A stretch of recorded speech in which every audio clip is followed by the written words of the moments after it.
اللہ کی بندگی اور اس کی غلامی ساری زندگی اور ساری تگ و دو کا مقصود ہے، اور تزکیہ اور یہ دعوت سب کی کوششوں کا مرکز اللہ کی ذات اور اس کی رضا ہے۔ حکومت الہیہ کے بھی معنی یہ ہیں کہ اللہ کی حکومت جہاں قانون کے دائرے میں ہے وہاں اخلاق پر بھی، اور جہاں اخلاق پر وہاں دل پر بھی وہی حکومت ہے، اور ان میں سے کوئی ایک پہلو بھی اگر غائب ہو تو اس کی حکومت مکمل نہیں ہوگی۔ سارے انبیاء کی دعوت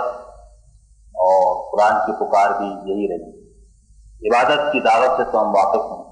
لیکن جنہوں نے قرآن کو پڑھا ہے وہ قرآن کی دل نواز پکار سے بھی آشنا ہے کہ ففروا الی اللہ، اللہ کی طرف بھاگو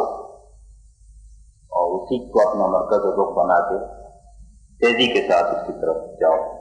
اور تزکیے کے بارے میں بھی ساری باتوں کا خلاصہ قرآن نے یوں ہی بیان کیا ہے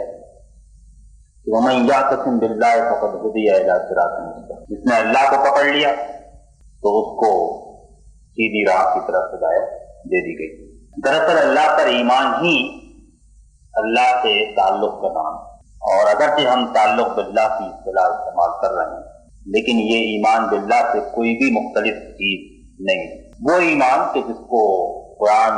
اور نبی کریم علیہ السلام نے معتبر ایمان ٹھہرایا، وہ ایمان کہ جو گھٹتا اور بڑھتا ہے، یہ نہیں کہ زبان سے اقرار کر لیا تو ہمیشہ کے لیے ایک حالت پر قائم ہو گئے، بلکہ جس کے بارے میں یہ کہا گیا ہے کہ زیادت ہم ایمان، ان کا ایمان جو ہے اس میں اضافہ ہوتا ہے، اور جس کے لیے میں نے کہا تھا کہ جس کا مسکن دل ہے زینہ فی قلوب، اور جو دلی سے دراصل تعلق رکھتا ہے۔ یہ بڑی عجیب بات ہوگی کہ ہم دنیا بھر کو اللہ کی طرف بلائیں اور خود اس بات کی فکر نہ کریں کہ ہمارے دل کا تعلق اس کے ساتھ کیا ہے۔ ہم کہیں کہ ہم حکومت الہیہ قائم کرنا چاہتے ہیں، حالانکہ اس کی حکومت ہمارے اپنے نفس کی اندر کی دنیا کے اوپر بھی قائم نہ ہو۔ اس کا یہ مطلب نہیں کہ جب تک قائم نہ ہو جائے ہم لوگوں کو نہ بلائیں، لیکن جتنی فکر اس بات کی ہو کہ حکومت الہیہ قائم ہو اور اس کا قانون چلے، اتنی فکر اس بات کی بھی ضروری ہے کہ اس کی حکومت ہمارے دل پر قائم ہو اور وہی ہمارے اندر کی دنیا پر